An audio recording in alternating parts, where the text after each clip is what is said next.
आप सबका यहां बहुत बहुत स्वागत, नमस्कार।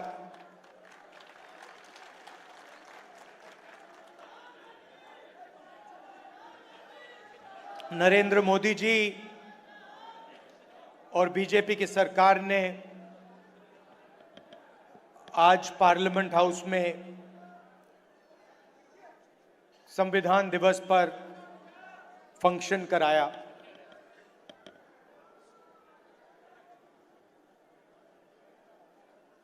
ये हिंदुस्तान का संविधान है। मैं आपको गारंटी देकर कह रहा हूं कि नरेंद्र मोदी जी ने इस किताब को नहीं पढ़ा है, क्योंकि अगर नरेंद्र मोदी जी ने ये किताब पढ़ी होती तो वो जो रोज करते हैं वो नहीं करते। इसको हम संविधान कहते हैं और इसको किताब का फॉर्म दे रखा है, मगर ये एक किताब नहीं है। ये हिंदुस्तान की हजारों साल की सोच है और 21वीं सदी में हिंदुस्तान की जो कहो सोशल एम्पावरमेंट की जो सोच है, अंबेडकर जी की, फूले जी की, बुद्ध भगवान की, गांधी जी की, वो इसके अंदर है। आप किसी भी स्टेट में चले जाइए, केरला में नारायण गुरु जी, कर्नाटक में बसवना जी, फूले जी, शिवाजी महाराज, हर स्टेट में आपको ऐसे 2-3 नाम मिलेंगे जिनकी सोच इस किताब में आपको मिलेगी। मैं आपसे पूछना चाहता हूं, इसमें सावरकर जी की आवाज है क्या? इसमें कहीं लिखा है कि हिंसा का प्रयोग करना चाहिए? इसमें कहीं लिखा है कि किसी व्यक्ति को मारना चाहिए, डराना चाहिए, काटना चाहिए? कहीं लिखा है इस किताब में? इस किताब में लिखा है कि झूठ का प्रयोग कर कर सरकार चलानी चाहिए? मुझे दिखा दो कहां लिखा है इसमें। तो यह सत्य और अहिंसा की किताब है। सिंपल सी बात है, यह हिंदुस्तान का सत्य है और यह अहिंसा का रास्ता दिखाता है।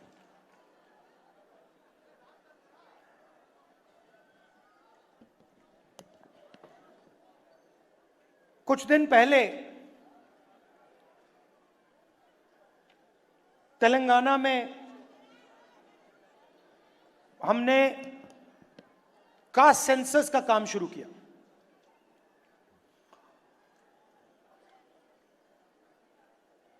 और वो ब्यूरोक्रेटिक एक्सरसाइज नहीं है। पहली बार कास्ट सेंसस को तेलंगाना में जनता की एक्सरसाइज बना दिया गया है। जो सवाल पूछे जा रहे हैं वो बंद कमरे में 10-15 लोग नहीं चुन रहे हैं, वो लाखों लोग, उसमें दलित, आदिवासी, पिछड़े वर्ग के लोग, गरीब जनरल कास्ट के लोग, माइनॉरिटी के लोग, सब लोग हैं। और तेलंगाना की जनता ने सेंसस डिजाइन किया है। ऐतिहासिक कदम है। और जो हम तेलंगाना में कर रहे हैं, जहां भी हमारी सरकार आएगी, जिस स्टेट में, चाहे कर्नाटक हो, तेलंगाना हो, और आने वाले समय में जहां भी हमारी सरकार आएगी, हम उसी प्रकार से जाति जनगणना को करेंगे।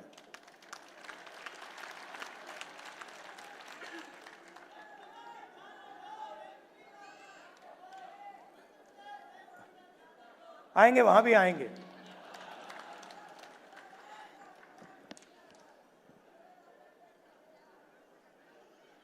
जाति जनगणना क्यों? क्योंकि अगर हम हिंदुस्तान के पॉपुलेशन को देखें तो पूरा देश जानता है कि 15% दलित आबादी है, 8% आदिवासी हैं, तकरीबन 15% माइनॉरिटीज हैं। मगर पिछड़े वर्ग के कितने लोग हैं कोई नहीं जानता। लोग कहते हैं कि पिछड़े वर्ग के तकरीबन 50% हैं, कोई कहता है 55 हैं, अलग अलग स्टेट्स में अलग है। मगर पिछड़ा वर्ग 50% से कम नहीं है। कितना है कोई नहीं जानता है। तो अगर आप जोड़ लें 50% पिछड़ा वर्ग हो गया, 15% दलित, तकरीबन 8% आदिवासी, 15% माइनॉरिटी, तो 90 तकरीबन 90% हिंदुस्तान की आबादी इन वर्गों में से आती है। उसमें आप 5%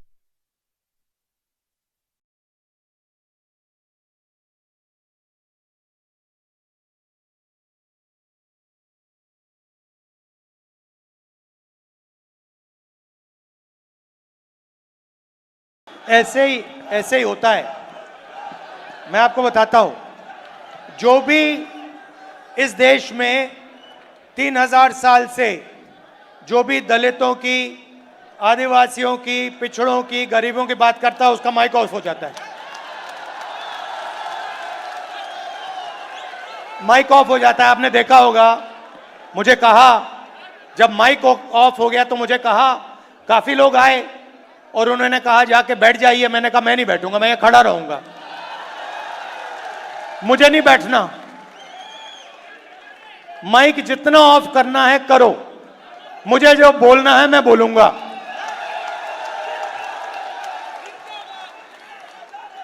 यहां रोहित वेमुला जी की फोटो है पीछे, यहां पे ये बोलना चाहते थे, इनकी आवाज छीन ली गई। और हर रोज हिंदुस्तान में आदिवासी युवा, दलित युवा, पिछड़े वर्ग का युवा सपना देखता है, मैं इंजीनियर बनूं, मैं डॉक्टर बनूं, मैं लॉयर बनूं, मैं मीडिया में जाऊं, मैं आईएएस ऑफिसर बनूं। मगर सच्चाई यह है कि इस देश का पूरा सिस्टम पिछड़ों, दलितों और आदिवासियों के खिलाफ खड़ा हुआ है। यह सच्चाई है। क्योंकि अगर नहीं होता तो मीडिया में हमें ओबीसी वर्ग के, दलित वर्ग के, पिछड़े वर्ग के युवा दिखते, एंकर दिखते, मालिक दिखते। 200 बड़ी बड़ी कंपनियां हैं, अदानी जी, अंबानी जी, टाटा, बिरला। इन कंपनीज में दलित, आदिवासी, पिछड़े लोग हमें मैनेजमेंट में दिखते, मालिकों की लिस्ट में दिखते। मगर नहीं, आपको हिंदुस्तान की 200 सबसे बड़ी कंपनियों की मालिकों की लिस्ट में एक ओबीसी नहीं मिलेगा, एक दलित नहीं मिलेगा, एक पिछड़े वर्ग का नहीं मिलेगा। ये सच्चाई है। तो आपको कहा जाता है, दलितों को, आदिवासियों को, पिछड़ों को कहा जाता है कि यह देश आपका है, इस देश में आपकी भागीदारी है, इस देश में आपकी प्रगति हो सकती है। मगर अगर हम डेटा को देखें तो यह बिल्कुल झूठ साबित होता है। डेटा दिखाता है कि 90 लोग हिंदुस्तान की सरकार को चलाते हैं, बजट बांटते हैं। 90 में से 3 दलित, 3 ओबीसी, 1 आदिवासी। 100 रुपए में से ₹5 ओबीसी वर्ग निर्णय लेता है। 100 में से 5, आपकी आबादी 50%, भागीदारी 100 में से 5। दलित भागीदारी 15%, आबादी 15%, भागीदारी ₹100 में से ₹1। आदिवासी 8% आबादी, भागीदारी ₹100 में से 10 पैसा।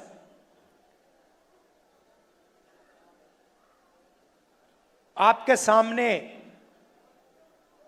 दीवार खड़ी हुई है और आप जानते हो, और ये आप इस बात को गहराई से समझते हो।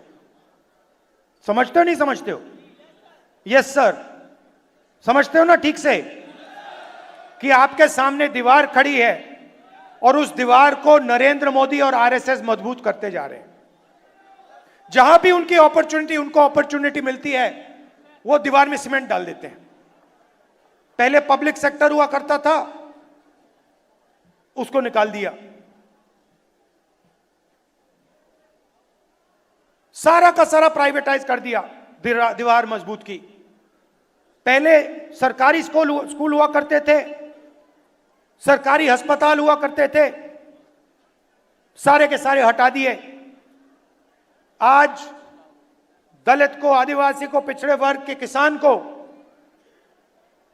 कोई भी इलाज की जरूरत हो, लाखों रुपए आपके जेब में से निकलते हैं। निकलते नहीं निकलते? और कहां जाते हैं? आपकी जेब में जाते हैं क्या? पिछड़ों की जेब में जाते हैं? दलितों की जेब में जाते हैं? आदिवासियों की जेब में जाते हैं? नहीं,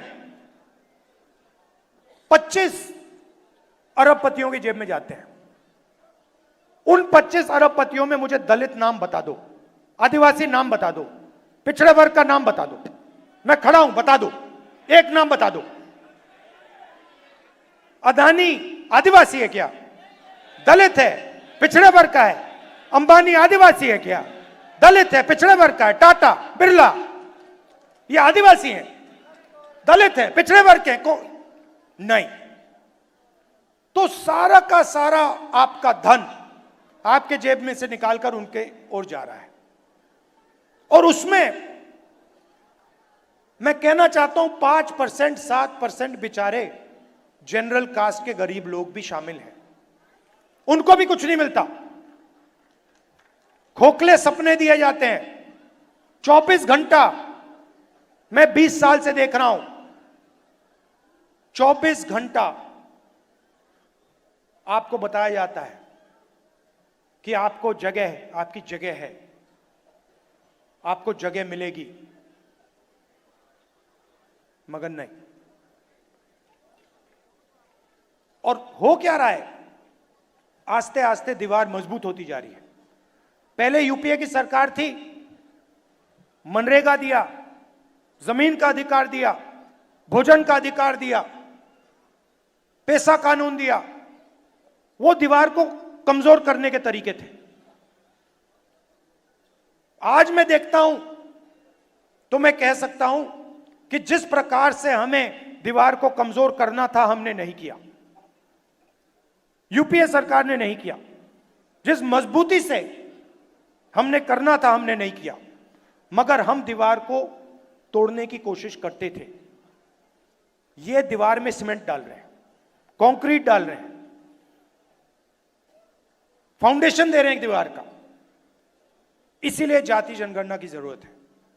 जाति जनगणना से आप सबको पता लग जाएगा, मीडिया में हमारे कितने लोग, कॉर्पोरेट इंडिया में कितने लोग, कोर्ट में कितने लोग, जुडिशरी में कितने, प्राइवेट अस्पताल हमारे कितने, प्राइवेट कॉलेजेस हमारे कितने। और अभी कहा गया कि ये एक्सरे है। एक्सरे पहला कदम है। सबसे पहले पता लगाना है कि सिचुएशन कैसी है, क्या है। हमें मालूम है कि दलितों को, पिछड़ों को, आदिवासियों को, गरीब जनरल कास्ट के लोगों को, माइनॉरिटीज को दर्द हो रहा है, वो दिख रहा है, सबको दिख रहा है। तो सबसे पहले पता लगाना है फ्रैक्चर कहां है, चोट कहां लगी है, कंपाउंड फ्रैक्चर है, सिंपल फ्रैक्चर, ये पहले लगाना पता। और उसके बाद जाति जनगणना से डेटा मिलेगा। 21वीं सदी है। जो पहले तेल को ब्लैक गोल्ड कहा जाता था। 21वीं सदी का तेल डेटा है, और हम दलितों के बारे में, आदिवासियों के बारे में, पिछड़े वर्ग के बारे में डेटा चाहते हैं। और जिस दिन हमारी सरकार के हाथ में ये डेटा आ जाएगा, उस दिन पूरा का पूरा जो विकास का पैराडाइम है, विकास को करने का तरीका है, विकास के बारे में सोचने का तरीका है, वो बिल्कुल बदल जाएगा। ये विकास की जो सोच है, कि जो अप्रोच है, उसका फाउंडेशन बनेगा। तेलंगाना में हमने काम शुरू कर दिया है, और आप देखना जब तेलंगाना में रिजल्ट आएंगे, जाति जनगणना का रिजल्ट आएंगे, तो हमारी पॉलिसी जाति जनगणना के डेटा के बेसिस पे बनेगी। और इससे बीजेपी डरती है। बीजेपी चाहती है कि 4-5% लोग अरबपति और 4-5% लोग हिंदुस्तान को कंट्रोल में रखें। और ये जो इन्होंने कंट्रोल कर रखा है, जो इसको ये खत्म करने की कोशिश कर रहे हैं, इस कंट्रोल को तोड़ने के 2 तरीके हैं। एक जाति जनगणना, और दूसरा रिजर्वेशन को 50% से ज्यादा करना। तो इसमें हम लगे हुए हैं। तेलंगाना में हमने किया, कर्नाटक में किया, और जहां भी हमारी सरकार आएगी, हम दलित, आदिवासी, पिछड़े वर्ग, गरीब, जनरल कास्ट, माइनॉरिटीज का डेटा निकालेंगे और पता लगाएंगे कि विकास में उनकी क्या हिस्सेदारी है, हिंदुस्तान के फ्यूचर में उनकी क्या भागीदारी है, क्या भागीदारी होनी चाहिए। ये हमारा लक्ष्य। और मैं आपको बता रहा हूं, बीजेपी कुछ भी कर ले, आरएसएस कुछ भी कर ले, जाति जनगणना और 50% का जो रिजर्वेशन का बैरियर है, इन दोनों को हम खत्म करके देंगे नेशनल लेवल पे। मैं आपको कह रहा हूं, मैंने लोकसभा में कहा है, मैंने वायदा किया है, वहां पे इस कॉन्स्टिट्यूशन पे वायदा किया है कि जाति जनगणना को हम इसी लोकसभा में पास करके दिखाएंगे। क्यों? क्योंकि हम ये जो संविधान है, इसकी सोच की रक्षा करना चाहते हैं। हम चाहते हैं कि जो इसमें लिखा है कि हिंदुस्तान के सब लोग एक समान हैं, 1 मैन 1 वोट, इक्वालिटी, फ्रेटर्निटी, उसके लिए हम लड़ रहे हैं। और ये काम हम पूरा करके आपको देंगे। मैं चाहता हूं, यहां आपने मीटिंग की, मैं चाहता हूं कि जाति जनगणना का जो मैसेज है और 50% रिजर्वेशन का जो मैसेज है, आप सब हिंदुस्तान के गांव-गांव में, हर शहर में, हर सड़क में आप जाके फैलाओ। जहां भी आप जाओ, आपका एक ही मैसेज होना चाहिए, इस देश में 90% लोगों के साथ अन्याय हो रहा है, रोज हो रहा है, हर रोज हो रहा है, हर मिनट हो रहा है। और अन्याय को खत्म करने का तरीका जाति जनगणना और रिजर्वेशन को 50% से आगे बढ़ाना है। धन्यवाद।